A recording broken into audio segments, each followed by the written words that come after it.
This video, I'm going to show you how to sign in to Zoom to schedule a meeting. Okay, so let's say I have my Zoom downloaded over here on my desktop, so I can just click on it to kickstart. Now I have the option to join an existing meeting, to sign up, or to sign in with an existing account. So I'm going to sign in right now. So you have this much options.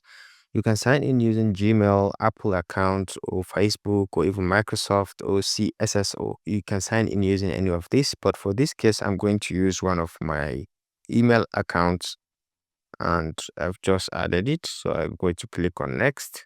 I'm going to type my password, going to go into sign in. And you can see right now, my account had been signed in. This is my Zoom account that I can create meeting. I can join an existing meeting. I can schedule a meeting, and I can share a meeting directly. Okay, so there are other tools down here that I can play around with. But this is just how to sign into Zoom and use it on my mobile phone. If you find this helpful, please leave a like.